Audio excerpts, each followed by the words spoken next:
Bismillahirrahmanirrahim. Assalamualaikum warahmatullahi wabarakatuh. Hai teman-teman. Pada video kali ini saya akan presentasikan tugas matematika saya tentang trigonometri. Apakah itu trigonometri? Trigonometri berasal dari bahasa Yunani, yaitu terdapat dua kata. Pertama, trigono dan metro. Nah, trigono artinya tiga sudut dan metro atau metri artinya mengukur. Jadi, trigonometri adalah sebuah cabang matematika yang mempelajari hubungan yang meliputi panjang dan sudut segitiga. Nah, bidang ini muncul di masa Helenistik pada abad ketiga sebelum Masehi dari penggunaan geometri untuk mempelajari astronomi. Nah, manfaat trigonometri ini dalam kehidupan sehari-hari kita itu ada banyak. Nah, sini ada 6 contohnya saya buat ya. Yang pertama di bidang astronomi, yaitu kita dapat menentukan ukuran benda-benda langit beserta jaraknya.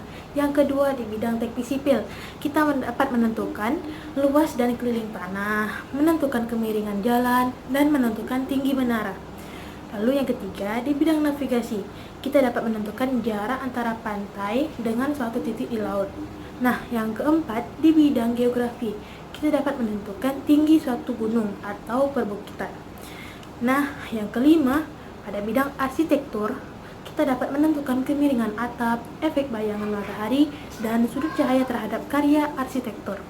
Terakhir, pada bidang fisika, grafik fungsi sinus dan kosinus merupakan dasar bagi teori fungsi periodik, seperti menggelombang cahaya dan gelombang suara, dan masih banyak lagi manfaat trigonometri ini dalam kehidupan kita. Nah, lanjut kita masuk ke fungsi trigonometri. Fungsi trigonometri ini ada 6 nih: sinus, kosinus, tangen, sekan, kosekan, dan kotangen.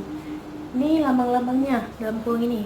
Misalnya sinus lambangnya sin, kosinus lambangnya kos, tangen lambangnya tan, sekan lambangnya sek, kosekan lambangnya kosek, kotangen lambangnya kotan. Nah, dari sini sudut sinus sudutnya. Lalu kosinus itu ialah sebuah aturan yang memberikan hubungan dalam suatu segitiga, yaitu antara panjang sisi-sisi segitiga dan kosinus dari salah satu sudut segitiga tersebut. Nah, tangen adalah perbandingan sisi segitiga yang ada di depan sudut dengan sisi segitiga yang terletak di sudut, dengan catatan bahwa segitiga itu adalah segitiga siku-siku atau segitiga yang memiliki sudut 90 derajat. Kita masuk ke sekan. Sekan adalah perbandingan sisi miring segitiga dengan sisi yang terletak pada sudut, dengan catatan juga bahwa segitiga itu adalah segitiga siku-siku atau segitiga yang memiliki sudut 90 derajat. Lalu kita masuk ke kosekan. Kosekan adalah perbandingan sisi miring segitiga dengan sisi yang terletak di depan sudut, dengan catatan bahwa segitiga itu adalah segitiga siku-siku atau segitiga yang memiliki sudut 90 derajat. Terakhir kita masuk ke kotangen. Kotangen adalah perbandingan sisi segitiga yang terletak pada sudut dengan sisi segitiga yang terletak di depan sudut, dengan catatan juga bahwa segitiga itu adalah segitiga siku-siku atau salah satu sudut segitiga itu adalah 90 derajat. Nah, kita masuk ke sudut istimewa. Sudut istimewa ini mempunyai sin, kos, dan tan. Nah, kita mulai dari 0 derajat. 0 derajat ini memiliki sin 0, kos 1, dan tannya 0. 30 derajat memiliki sin setengah, kosnya setengah akar 3, tannya 1/3 akar 3. Masuk ke 45 derajat, sinnya setengah akar 2, kosnya setengah akar 2, tannya 1. Lalu 60 derajat, sinnya setengah akar 3, kosnya setengah, dan tannya akar 3.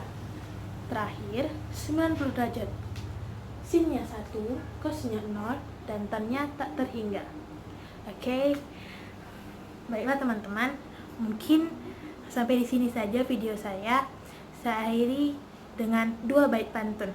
Yang pertama, jika ada jarum yang patah, jangan disimpan dalam peti. Jika ada kata-kata saya yang salah, jangan disimpan di dalam hati. Karena yang benar itu datangnya dari Allah, dan yang salah datangnya dari diri saya sendiri. Yang kedua, bawang putih, bawang merah, adik kecil minumnya susu. Wabillahi taufiq wal hidayah. Wassalamualaikum warahmatullahi wabarakatuh. Terima kasih, dan jangan lupa like, share, and subscribe di sini. Oke? Dah.